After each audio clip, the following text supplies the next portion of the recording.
Hits and Crits. This video is brought to you by Asmodee. What's up, Hits and Grits family?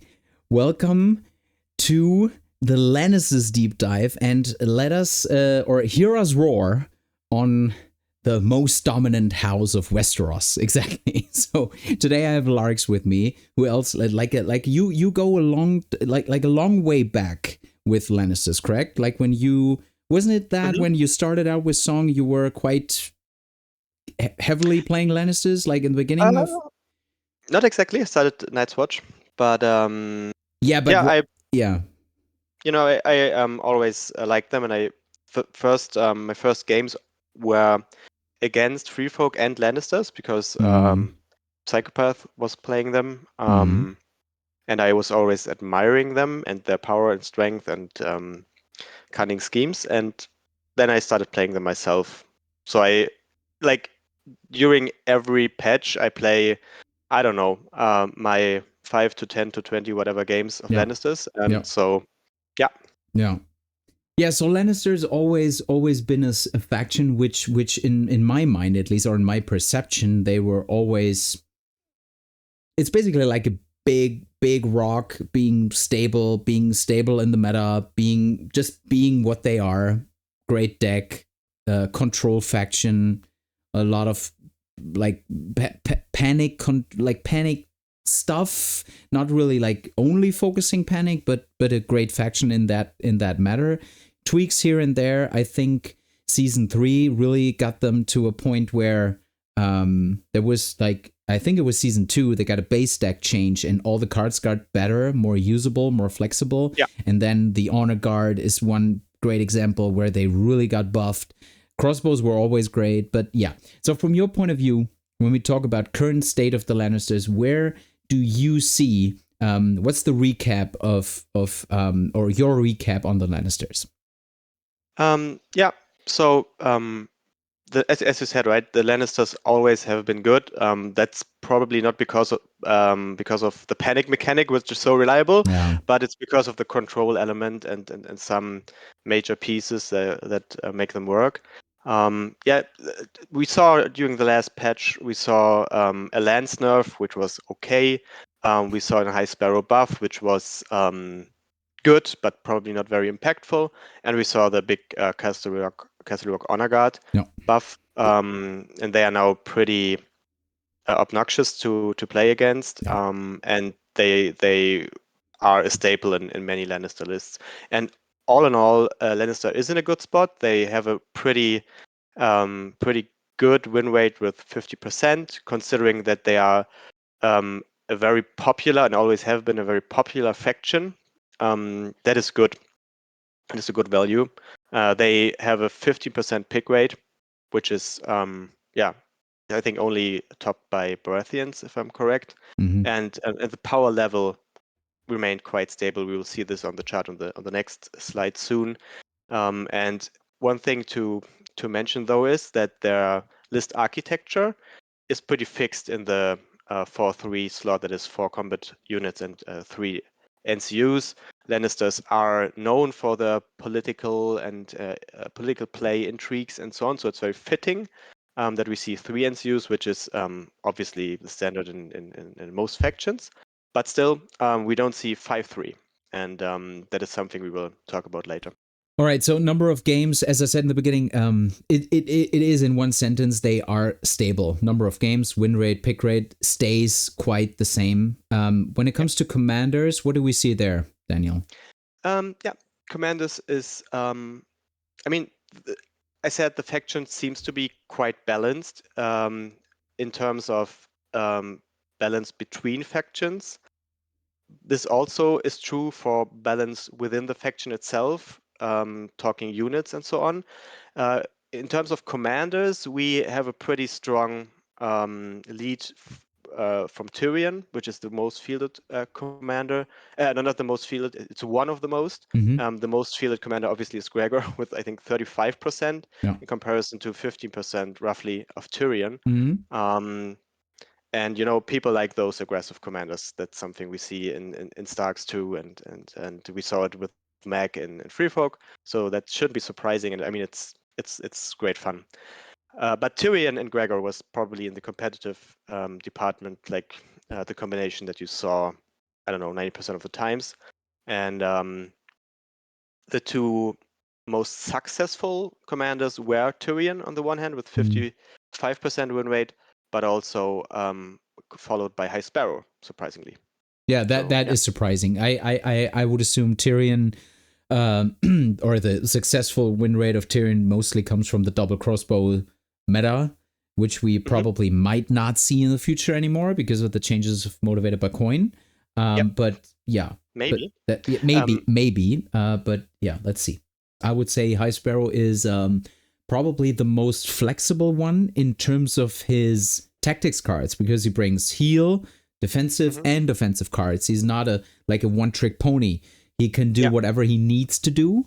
So I think that's probably the reason that. And also with Embolden and Intimidating Presence, he's also buffing the forces around him, and obviously Intimidating Presence is pretty great in Lannisters. Yeah, and does both again, right? Really flexible, right? Does damage to your opponent at the same time buffing your own units. So yes, great commander, I feel. Okay, so when we think general changes,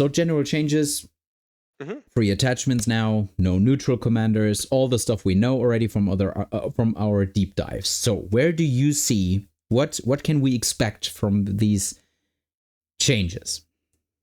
Yeah, I think the changes, they play into the playbook of Lannisters, I think, because Lannister game plan nowadays, you have Tivin to really knock out one unit. You have the Honor Guard, who is pretty, I don't know, it doesn't matter which unit they're fighting because I shut down your abilities anyways. And they have all the tools to control you and to strip units of their abilities.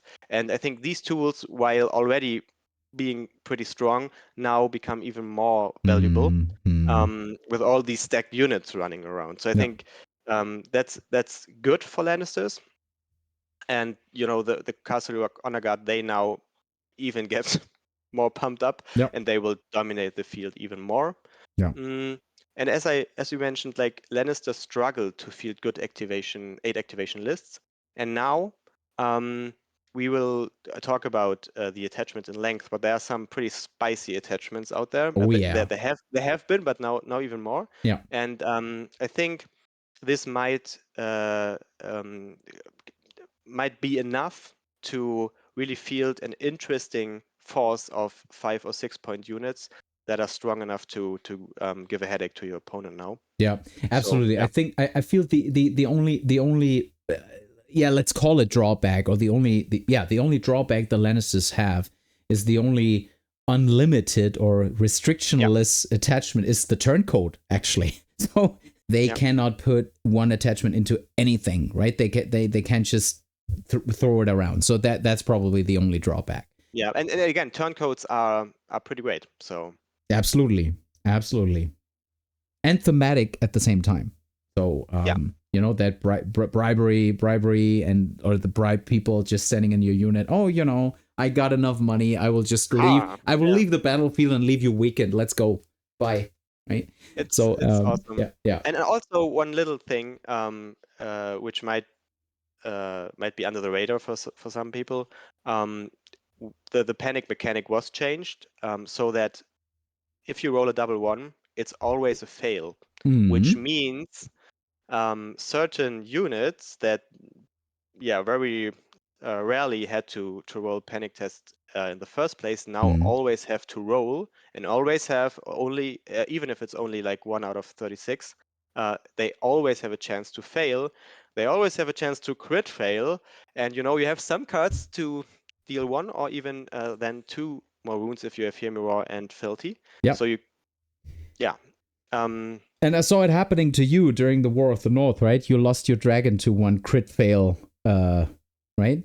Yeah, but this was not a 1-1, obviously. No, it was pre-patch, but yeah. Yeah, but it happened, right? So it could happen in the future, like even more reliably, or well, reliably is not the right word, but it could happen more often, right? In general, we see more panic tests during games now, which probably is good for Lannisters. Yeah, which is probably good. Yeah.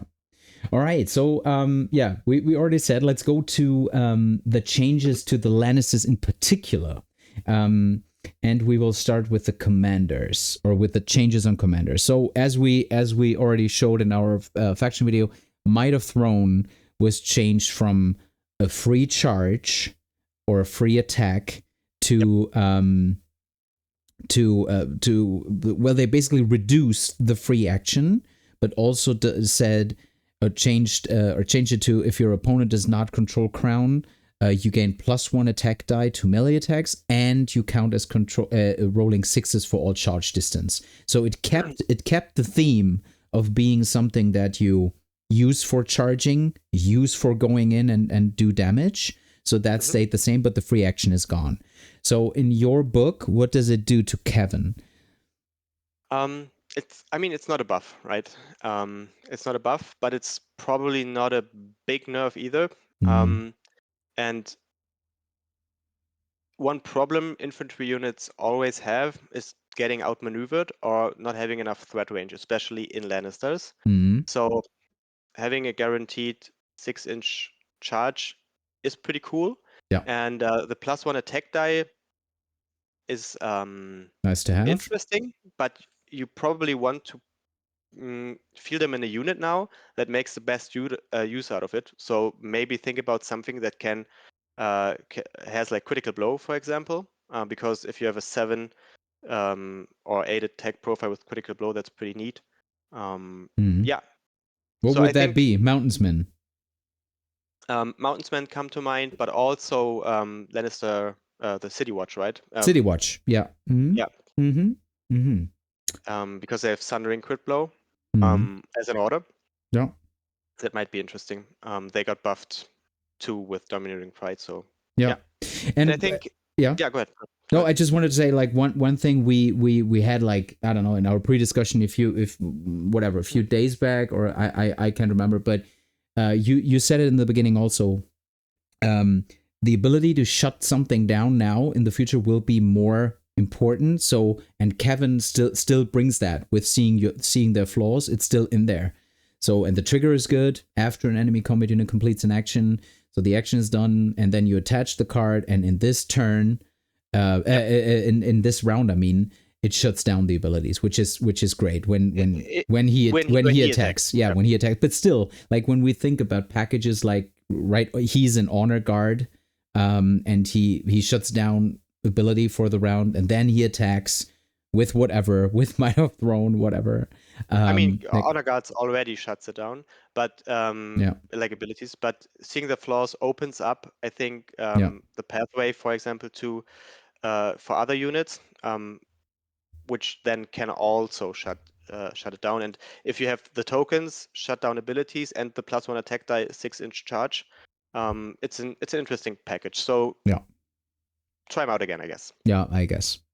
Okay, so Gregor, the big thing about assault orders. Assault orders change to lowest attack die value on both things. Whatever you claim or whatever you do, it's only lowest attack die value. But we see some difference in these cards. So, for example, when we compare the assault orders from Gregor with other cards, he's totally free on where he goes. So he does not care about the zone he takes. For him, it's only important, does it target a non-Clegane unit, or does it target a Clegane unit? So a lot of times when you play Gregor, you see at least 2 Clegane units, sometimes 3. So he probably has still one or the best assault orders available, which is still makes him a boogeyman in the cluster of aggressive commanders. How do you feel about it? Yeah, you have to keep in mind, like, for example, if Gregor is an honor guard, which is usual, the nerf results in, I think, 2 dice less, right? But like the major portion of his damage It's normally 2 auto comes from his wounds. two auto wounds Yeah, anyway. exactly. And it's not like, yeah, I think he still should be able to two-shot most of the stuff in the game, Yeah. which is good enough. And I think the change in power level for him shouldn't be too bad, honestly. Mm. But then again, he is one of the most used commanders, but Yeah. not the most effective or successful commander. In with all these aggressive commanders, they always work better when you imagine it than it's really what's happening Yeah. on the battlefield. Yeah, it Yeah. comes back to the sentence I said about one-trick ponies, right? Most aggressive commanders, and Cotter Pike, for example, which Yeah. now my main Cotter Pike is really a one-trick thing. He can do exactly 2 things. He can go in, to kill, deal damage, and heal off of it. And if you somehow put that away through weaken tokens, or you just evade from him, you just you go away from him, and you won't let him do stuff, then it's shut down. Then the 6 of your cards are not really good, right? And especially because you have to prep it also. Same here, right? You have to, if you really want to do the thing, you need to prep an assault orders, an attack, an overrun. If you can pull that off, great. If you don't, probably not. So yeah, that's that. Yeah. So like when we do one step back, I know we're not talking about Starks here, but how do you feel? Like the whole assault orders thing is a thing I can respect. I can respect the change on assault orders. And I can see why it was done. But how do you feel in that particular aspect? What you just said, assault orders with a commander that can deal 2 auto wounds. How do you feel about that? They also changed assault orders in the Starks base deck, which was one of the most needed cards for the Starks in terms of base deck. And now they changed it to it's only swords, it's lowest attack dev value. Doesn't that seem a little off, or are you saying no? That's totally the right way to go. No, I think it's a little unfortunate Yeah. because the change to assault orders probably was good Yeah. And needed. The Stark deck is one of, if not the weakest base deck already. Yeah. And now they probably should have thought about, as you said, right? If the card in general is nerfed, maybe you can tweak the condition on which zones you can charge off or something, or give them something else in other departments, because in the Stark deck there are candidates, but we will cover this in the Stark Yeah, faction video. obviously, yeah. Yeah. I just felt we'd talk about it since because when I scrolled through the changes, I saw assault orders first, like on Yeah. Gregor, because Lannisters are always the first one. So and then I was thinking when I read through this card, I was like, they won't change the base deck assault orders. That was actually my initial feeling when I saw this card. I said they will change it probably for everyone except the base deck of Starks. I thought, and then I scrolled like two pages down. I was like, oh, okay, they did it. Okay, so and, enough. and while Gregor is probably still fine, they can, the case with Great John might be different. I think he's also interesting now, but he got hit way harder than Gregor. Yeah, for sure. absolutely. All right, so enough with commanders. Let's go to attachments. So we will start with the general attachments. RSO card with Protection of the Crown is interesting. It's also something you might consider putting into crossbows if you really want to double down on the already great 4+ armor, which is apart from Lightbringers pretty much unseen in the range department. Now you can like go really ham and have rerolls and no vulnerable. So come fight me. The thing though is that crossbows suffer from bad morale too. So you really want to save everything so that you don't have to take a panic test. The Gate Warden, in my opinion, is he's good. Crazily strong now. Yeah. Superior numbers. What comes into mind is obviously the Halberdiers, because what it says, if you attack me, I probably have full ranks. You have full ranks. So I reroll with my 7 attacks Sundering, and you cannot spend Weaken, which is the death sentence to 4+ units is the Weaken token. So I have a guaranteed 7 attacks reroll with Thundering, which is crazy. And reinforcements, while being good, especially good for Lannisters. Yeah, it's right. You are dwelling on your crown. Yeah. And it has extra value, I think, in Lannisters. So this, for 1 point, is a very interesting package. Yeah, exactly. Protection of the crown. I would feel Aris Oakheart. It is a good ability, but it's probably not really fueling what Lannisters are trying to do. So like Aris Oakheart is a definite thing for Baratheons or stuff. So it's probably you would probably go with other attachments before him. I feel, but yeah, it's not something for your regular infantry. Yeah. You have to make something up or think about a special situation where this is beneficial for you in your very game plan, which might be, for example, a range heavy list. All right, so we will see the Gate Warden way more often because, like, way back, I think, like last season, the Gate Warden wasn't seen at all. I feel because you got value out of him too late in the game, and that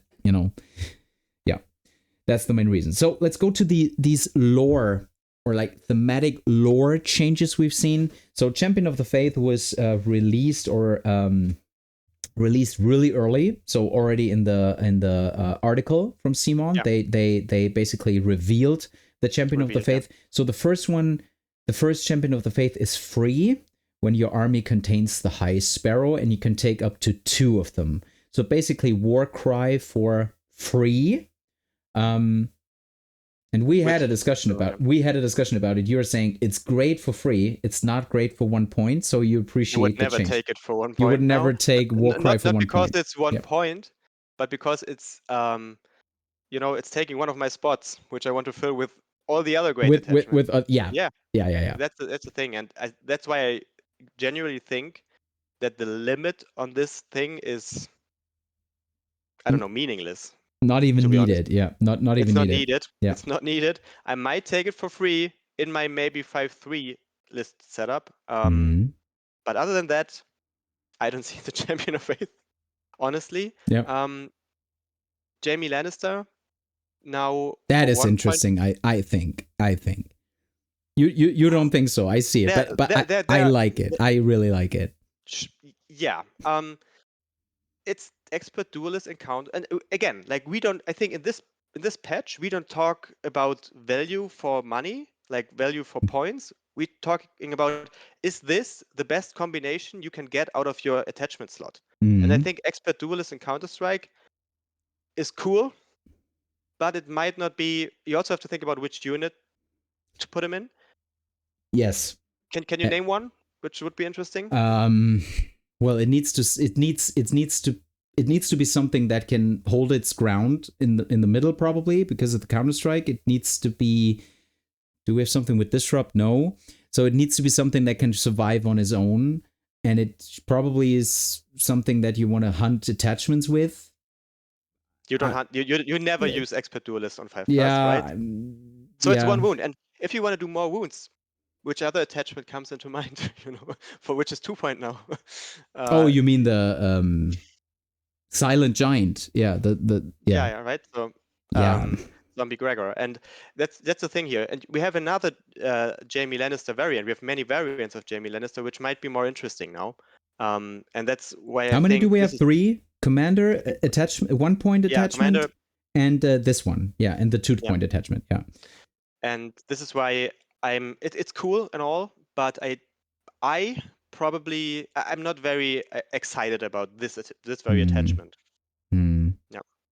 Yeah, you got me there on not only compared to other attachments, and others are stronger. I always try to, when I see something, I always try to make it work. But now you got me like on a you really got me on where should you put that guy, and I can't really think of something where I would say that's a really good fit. Maybe if you out there have any great ideas, like let us know. Because it's very early in the season, and we are all figuring out, testing, experimenting. So maybe. Let's see. Put it down below if you see the best the best faction for Jaime Lannister 2-point attachment. What's his best fit, or maybe even what's the best list for him to be fueled in? All right, so let's go to the next attachments. These are attachments that got an actual change, a real change. So we have Qyburn on the one hand, that basically he lost that he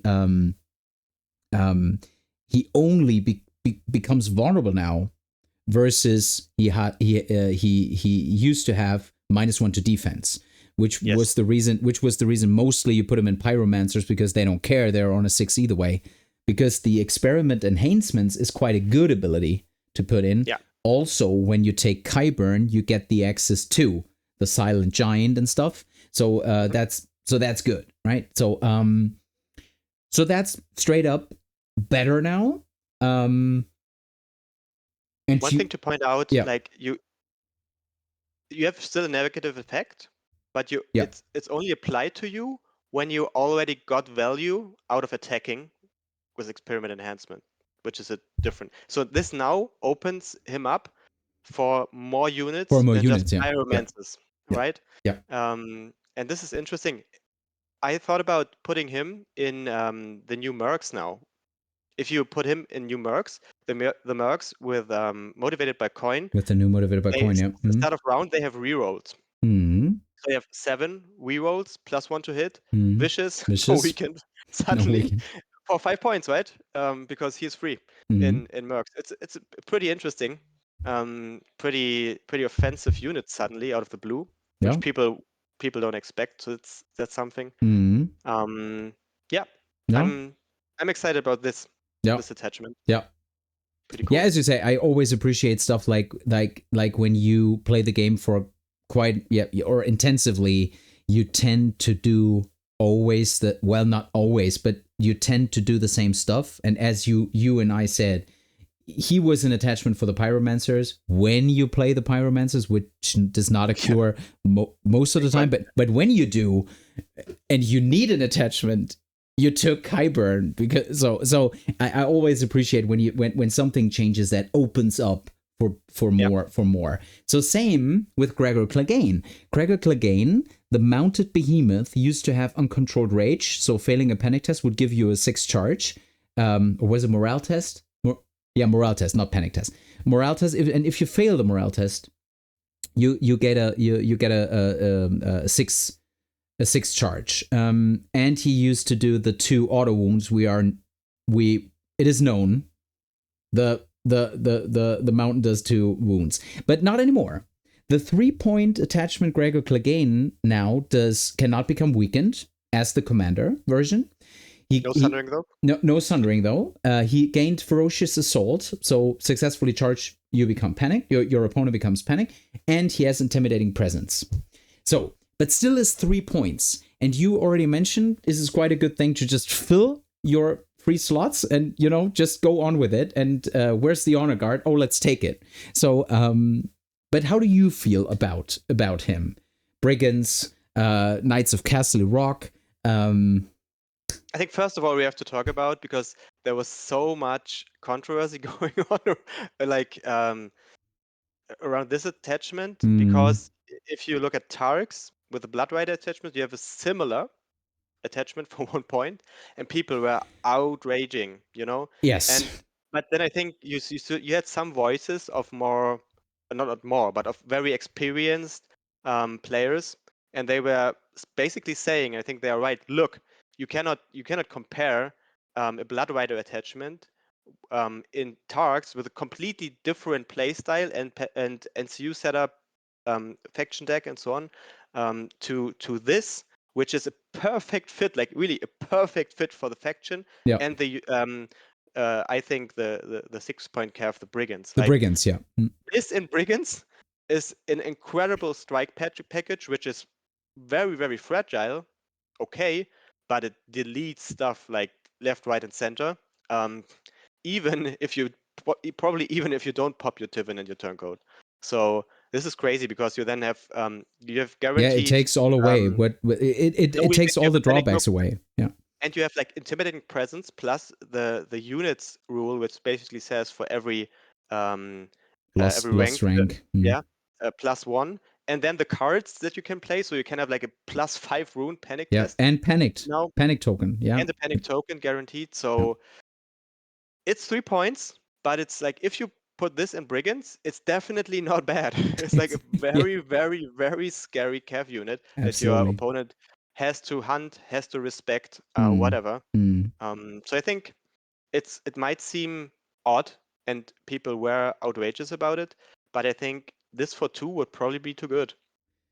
Yeah, but at the same time, you have the Silent Giant with 2 auto wounds and resilience being 2 points. But It's an infantry unit. it's You can avoid like that's what. this Yeah, unit is really hard to outmaneuver. It's a 6-inch cav. yeah, true, Um, true. That's probably the so yeah. reason. Yeah. All right, so let's go now to the last set of attachments.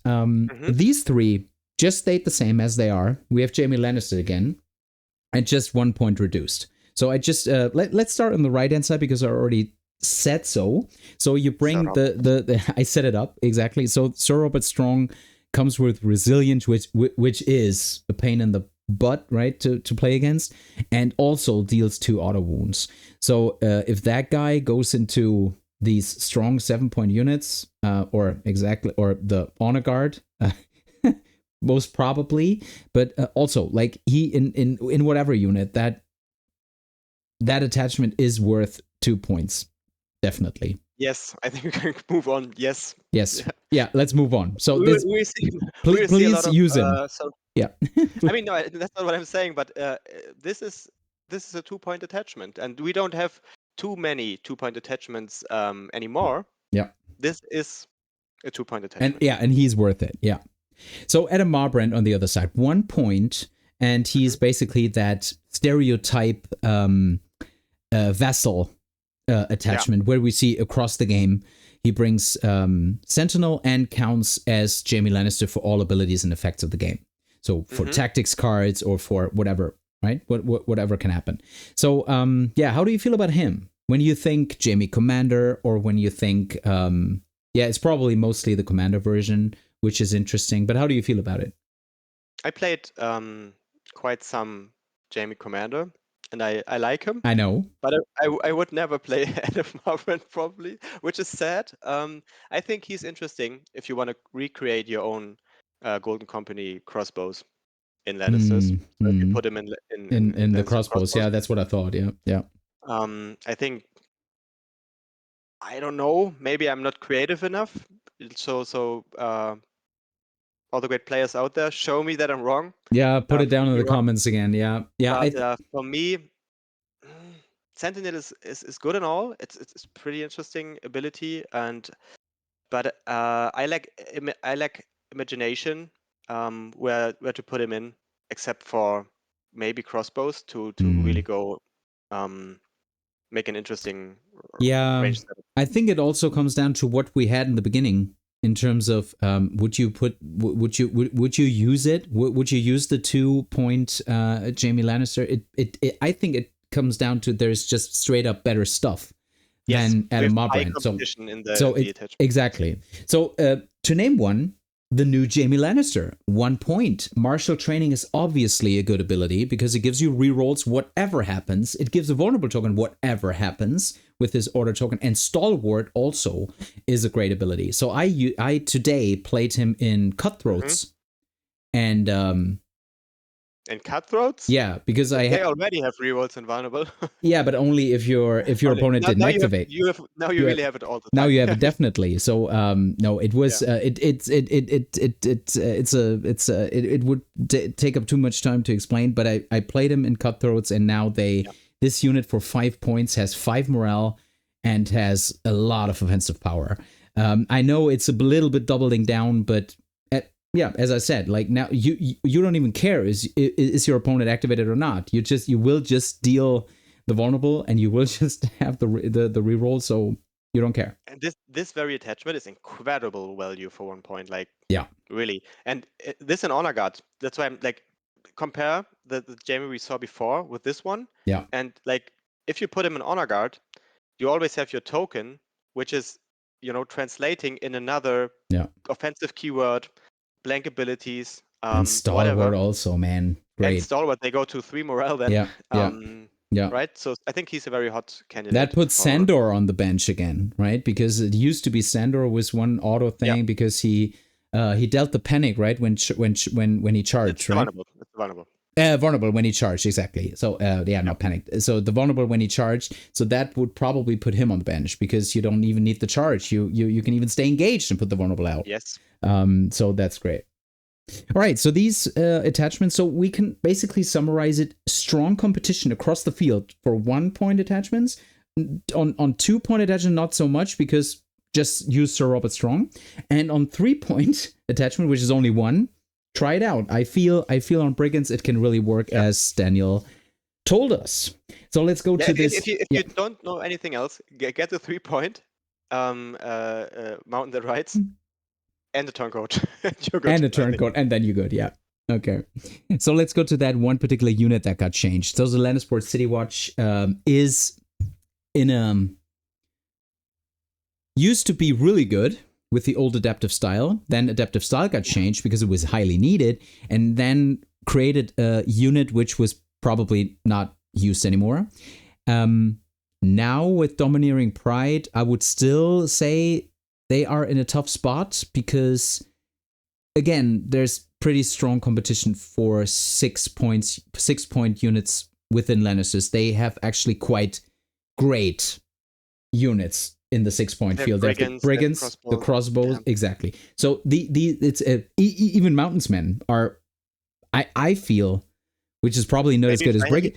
Maybe finally now. Yeah. Yeah. So they're still in a tough spot, but Domineering Pride is a thing that I really appreciate the change because they can be highly valuable against solos. They can be because they just pass all the panic. They don't care, right?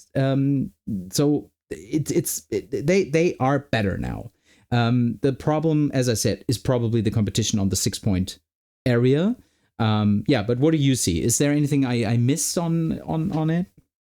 No, I think they were they're probably not completely there yet, but they got even more interesting now, and this unit shares the fate with all these hybrid units, which are pretty hard to implement in a good balanced spot. I think I always liked them, and I always want to make them work. And now I'm even more motivated to do so. And they, as you said, great tech piece against your scary giants, against your dragons. So, good one. Good one. All right, so we come to the wish list. Before Daniel and I share our wish list or our stuff we would like to see in the future, I invite all of you, now is the perfect time. Just open the comment field and just drop your comments down below. What would you like to see? What's your main thing you would like to see in the future for the Lannisters? So let me start, and I will just I tee it off for you. Kingsguard. So Kingsguard attachments are, especially with the changes we just discussed, are not as good anymore. And I would like you to give me a few examples. So it might be the same for you as far as you might want to look them up if we name them now. But there are a couple. We should have put them on the slide actually. But a couple of Kingsguard attachments we think need a little something to be worthwhile. Because we want to see them, and we have Mendon Moore, Marin Trent, and Boris Blunt, which all do something dependent on crown. Before you tell them, each and everyone look into yourself and ask yourself, do you know what they do? Do you honestly know what they do? And if you do, you're a great player. And I highly respect you out there, you. And when was the last time you saw them? Did you ever see them? Exactly. And this is because they all do stuff. If you look at it on its own, it's not bad or anything. But again, like the competition is so dense, and we don't want to introduce like a power race or power creep or whatever. But we are just saying, look, these attachments are pretty cool and are supposed to be pretty cool. Kingsguard attachments are great, but we don't see them, and we don't say like do this or that. but probably you want to look at them. Yeah, true. So one other thing, you already said so. You have quite experience with Jaime Commander. I like Jaime Commander, or I like him pretty much in predominantly in Halberdiers. Was a great spot for him. And I also like. I mean, his cards are okay. I feel really good about. Jaime Lannister always has 2 effects, so you can always draw a tactics card if you don't need the card, because, like, as we all know, the tactics there from Lannisters is really good. And if you just right at that moment don't need the card, you just drop it. You pick you're fishing for your counterplot, you're fishing for your whatever. So that's what I like about him. But I also feel he probably would need a change. And I feel or the main reason why I feel that is because Jaime Lannister is just such an important character in the books, in the show, everywhere. Jaime Lannister is one of the main characters of Song. So, and I want to see him more often. And you gave me a great example in the beginning. He's not Robb Stark. Right, Robb Stark is in the game a commander which has its place, which does his thing, and you like to play him. While Jaime Lannister is a commander where you say, yeah, I try him. Yeah, let's see. I will try him. Let's see what he can do. He's not Jaime potential, but he should be Jaime potential. Yeah, that's so sad. That's so sad because he's also like the commander on stats with the least ELO. His pick rate is 6%, which shouldn't be for Lannisters, right? Jaime shouldn't be at a pick rate 6%. 6% for Lannisters. Yeah. And his win rate is 42. Okay. So even though I think he's not that bad, it seems like people, didn't really figure that out, how to play him successfully. And we all want to see him more as a commander. Yeah. I think we can agree on that. So he needs something, yeah. some work. So Daniel, is there one thing where you say these are probably, I don't know, units or whatever? What is your biggest wish for the Lannister changes? Yeah. No, I think we have Adam Marbert commander. I didn't mention that, but this is even worse regarding pick rate. That's 2.5% pick rate. 2.5. So never.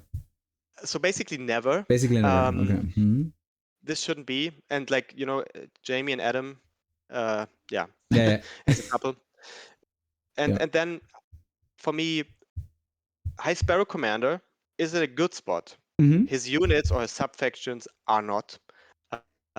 So I would love to see some tweaks to the poor fellows and especially the warrior sons, because I think the Casterly Rock Honor Guard change really made them disappear completely from the roster, and that's unfortunate because it's such a cool thematic unit and the whole face sub-faction idea, and you don't even see them with High Sparrow. Not even this anymore. Yeah, but also this mainly comes from because also the attachment changed. So the High Sparrow used to have insight, and what was the second one? But it used to have insight, and you had quite a great combo out of it because you did vicious, highest attack value, and sundering, and all his cards fueled the gaining faith tokens, stacking faith tokens. They still do, but they still do. I'm just saying, but the attachment changed, and this is probably, and now you put him in something else also, which shouldn't be the case. He should be in Warrior Sons. He should be at least close, close to them, or needed in his list. Yeah. And maybe you can think about something like also lore combination that you gain specific bonus if the High Sparrow is in a phase unit or whatever. But that's the only thing unit wise that I would name Poor Fellows and Warrior Sons. Yeah, again, and if you guys know some more, please put it down in the comments below. We'd love to read your ideas on what should be changed in the future, in mid-season patch, in season 7, whatever. So we brought 3 lists, and let's start with this little bragging little, no one likes guy. So Joffrey, Joffrey in Kingsguard. Actually, I remember, Daniel, the first game us two played, you played Joffrey Baratheon in Kingsguard. So guide me through the list, because you should know. This is pretty much the prototype of how do I deal with elite units? I just erase them one by one. And you have the Kingsguards with Joffrey. You obviously have a Tyrion attachment to fish for whatever the name is, but basically +2 attack dice and Sundering on attack. Yeah. And if you play this on a Kingsguard with then the banners for critical blow, you hit on 2+. You maybe pop Tivin and Turncoat, and you will, stuff will be. The name is I am the king of the card. I am the king. Yeah. Sure. And sure. Like then you have, so you really want to avoid Joffrey, and people tend to forget that he can march from Crown. Yeah. Which is cool. And maneuverability is something the faction lacks in general. Mm-hmm. You have the Honor Guard with Sir Robert Strong, what we mentioned. Like you there, you probably don't need your Tivin and Turncoat. This will make big holes. Yeah. You have Brigands with Butcher. Okay, that might be a little bit, I don't know, it's okay-ish. It's just to fill the slot, right? Again, like the Brigands with Tivin and Turncoat is still has good odds to erase something. Yeah. So again, like there's nothing that you can disrespect, and you have range to poke. So this it's pretty straightforward. You have Qyburn, obviously you have to take him, but you can really pop all his tokens. His ability is great, and you can really get out these. Either you control the board, and I come at you, I march, I maneuver, or you will be full of vulnerable tokens. Yeah, pretty good one. Pretty good one. It looks really solid. Yeah. And it's fun to play, like Joffrey. Yeah. Like or one last sentence on it. All these cards, and we saw the same on who's the other commander. Joffrey cards come with a little drawback, right? Every time you get the benefit out of it, you also get like a certain punishment for using it. So would you say, because I heard people saying that this punishment is too strong, and I know they buffed it out a little. So do you feel it's still worth it? Are all the cards, except I am the king probably, are they worth playing with the punishment attached? It's like I'm just looking up the names. Yeah, you will obey me. Yeah, Traitors, I will have the heads is the card you want to have to use it for battle plan, basically. Great. That's great really bad. Answer. That's really bad. And I am the king might be beneficial if you, because blocking 2 hits is great. But then again, you become panicked and weakened. Yeah. So it's situational, but in general, you want to play it. It's not a bad card by any stretch of the imagination. But then I mixed it up again. So you're fishing for "You Will Obey Me" for +2 attack, +2 attack die and Sundering, and the other one, "I Am the King," is the blocking card. Yeah. So you So and the drawback at "You Will Obey Me" is pretty neglectable, because you only have to destroy one rank. At least one rank, which you should be able to with the Kingsguard or the Honor Guard. Yeah. All right. Okay, so solid list on that. On the king, on the one and only king. But as you know, right? If you have to say "I am the king," you're probably not. So okay. Kevin Lannister in Lannisport City Watch. I think we already explained the House Clegane Brigands with Gregor Clegane, so we explained that in detail. Also, Lannister Halberdiers with the Gate Warden, also explained, because it just gives a unit with a set for charge, rerolls on a 4, and also you probably have the crown or you're trying to go to crown, so you would heal 2 back. So it starts off good. Is there any? What else do you want to mention on this list, especially when we see the poor fellows now? Yeah, it's an attempt to now make a 5/3 or an 8 activation list, Mm-hmm. basically. Mm-hmm. And you still have hard hitters. You have your Clegane unit. You obviously don't have a turncoat, but you have Tywin still in a Mm-hmm. 5-3 or 8 activation list. You have Mm-hmm. your kind of, I don't know, one-shotty City Watch with eight dice, crit blow Mm-hmm. sundering. It's only Yeah. 4. Yeah. Okay, but it, you know, um, might be cool. You have the free Champion of Faith we talked about, Mm-hmm. and you have these very interesting, I feel, Merc unit. You lack ranged, obviously, Yeah. but this is just yeah, we cooked something special here for you. Um, I think I would be. I didn't play it myself now. I gotta admit, but it's one of the ideas for 8 activations, and there might be others. But I could see this work Mm-hmm. against certain factions in certain matchups. Yeah. Mm. I think it's still pretty scary across the board. Yeah, and especially, yeah, as we said, Lannister Halberdiers with Gate Warden is something you probably don't see how bad they can be. The when you play that like the first time, you probably think, well, set for charge isn't too bad. I have a tanky unit, whatever, but they can be quite tanky. They can heal back. They hit you all the time. They have Sundering built in, which is not good for you. So yeah, as you And said. also, Yeah. Wealth of the Rock, like all these units, not all, but at least the Mercs and also the Halberdiers and the City Watch, they can Mm-hmm. be deceptively tanky with Wealth of the Rock Yeah. suddenly. Yeah. And predictable maneuvers in the right situation mm, can be very good. Yeah. Especially imagine you run into this very Halberdiers, and then you want to swing at them, and you Yeah. have predictable maneuvers, Yeah. and they again hit you with rerolls. Yeah, and also Yeah, so Cersei with the Brigands, or Cersei with the City Watch, right? I mean, with or with Kevin with Lannister Supremacy. So that yeah, also feels quite well. All right, let's go to list 3 then. So our most favorite commander, we already talked about Jaime Lannister. So Jaime Lannister in Blackguard. I'm excited. Tell me more.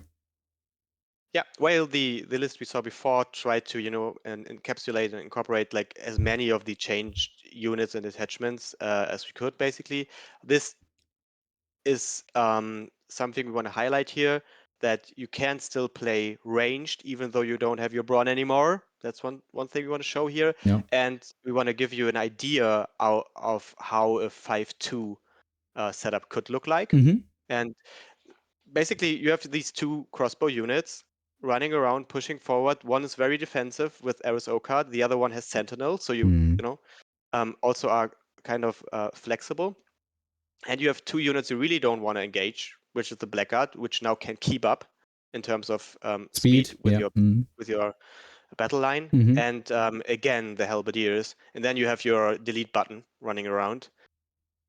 This is pretty interesting, I feel, or could be challenging. It puts a lot of pressure on your opponent, Mm-hmm. and the cards of Jaime are are kind of cool in general. Yep. Because they are very flexible. You have auto pass panic, and if it's Jaime, you heal 2.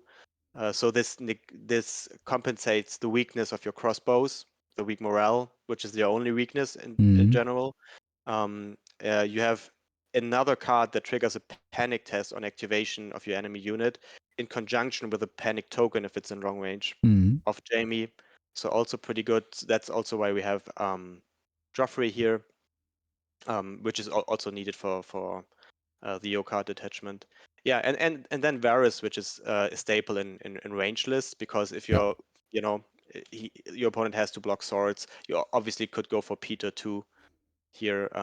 Yeah, this How would be do something. Mhm. Go ahead. Go ahead.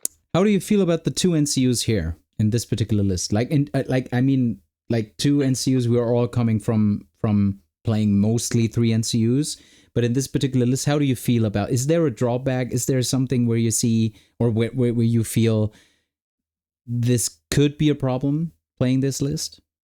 It always can be a problem playing 2 NCUs, and it always comes with drawbacks. But this list with the 2 NCU choices here, Varys is a mine layer on the tactics board, Mm-hmm. and Joffrey always fills 2 functions. You can claim a zone while controlling crowns, which is really important for the Lannister deck and the Yeah. Lannister attachments. Yeah. So I think this list tries the best to compensate for the general negative effects of 2 NCUs. Okay.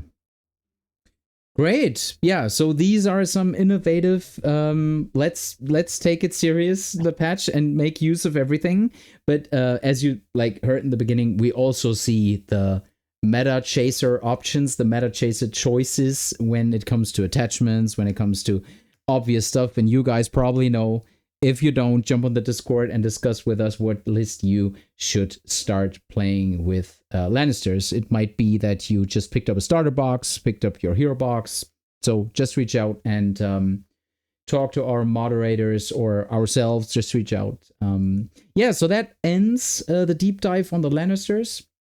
You heard a lot of us roaring, but again, if anything's missing, if we miss something, just reach out, drop it down. Consider becoming a Patreon so we can keep up the work, do even more stuff. And also you will see on the Patreons, you also see our funding campaign, our development campaign for stats. So please consider to become a Patreon and support a great community tool and hits and crits, whatever you want. We would highly appreciate this. Anything to add, Daniel, or are we good to go? We are very good to go. Very good to Lannister go. in a great spot. I'm really excited to try this list out now that we talked about it again. Mm-hmm. And love to see you with Lannisters on the battlefield. Exactly. No better sentence to put out. And until we meet again, roll those crits, guys.